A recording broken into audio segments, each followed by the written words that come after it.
Nakabuti na yun. Pagka natataya. Siguro tanong ko na. At yun nga mga kabebe, update tayo sa mga alagang itik natin po mga kabebe. Yun nga mga kabebe, yung itik natin ay kailangan talaga natin pakainin.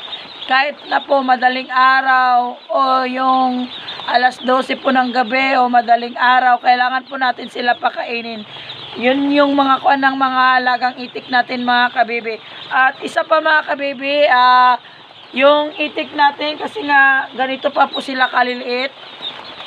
Sensitibo po talaga ito mga kabebe, lalo na po sa pagdating na po ng tulugan na po mga kabebe. Kailangan po natin sila i-separate mga kabebe.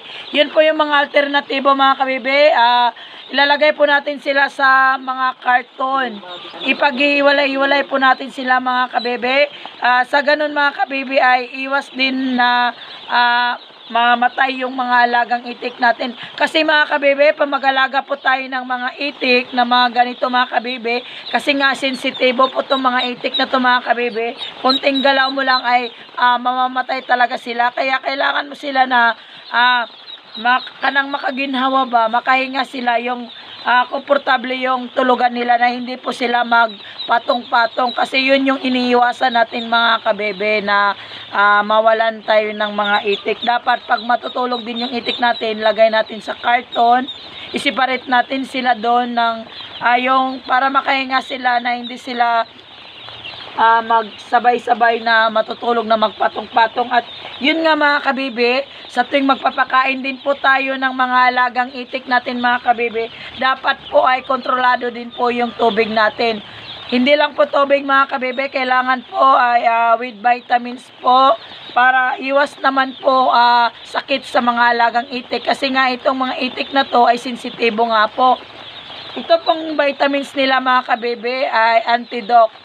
All around na po yun mga kabebe, vitamins, tapos may antibiotic na po siya para yung itik natin. Number 1 kasi na kailangan ng itik yung antibiotic, kasi nga maliliit pa sila, tas kuhan sila sa tubig, malapit sila sa tubig. Kailangan natin yun kasi problema yun pag magkasipon po yung mga itik natin mga kabebe. At yun nga mga kabebe, tapos pag mag-alaga din tayo ng mga itik mga kabebe, mga rakling, mga ganito, ay dapat siguraduhin nyo din po mga kabebe na malawak din yung area nila mga kabebe, para yung itik natin ay masasanay din. Itong itik natin mga kabebe, obserbahan natin ito ng mga 1 linggo. 1 linggo lang yun mga kabebe. Pag 1 linggo ay makikita na natin na okay na po yung mga alagang itik natin, ay pwede na po natin sila i-transfer sa area ng katulad po ng mga alagang itik din natin, yung nangingitlog na po. Pero yun nga po mga kabebe, ay kahit ganun din po mga kabebe, ay papakainin pa din po natin ng feeds at vitamins. Kompleto pa din po, katulad po din ngayon. Pero yun nga lang mga kabebe, kasi nga itong mga alagang itik natin ay maliliit pa masyado. Kaya po ang pinapakain nating feeds is Integra 1000 po mga kabebe. Integra 1000 mga kabebe, kasi nga ay maliliit pa po yung mga itik natin, hindi pa po nila nalulunok. Pagkatapos po yun ng 4 na araw mga kabebe, pag nakita na po natin na yung mga alagang itik natin ay kaya na nilang lumunok ng mas malalaki, ay change feeding na naman po tayo mga kabebe. At yun lang mga kabebe, yung update natin. Dapat po ay yung itik natin ay hindi natin hayaan na magutom mga kabebe. Kasi pag magugutom yung itik natin, magiging problema din yun sa atin mga kabebe. At marami pang tips mga kabebe ang susubaybayan natin para sa pag-aalaga ng itik na hindi po tayo makakagasto ng ganun kalaking pera.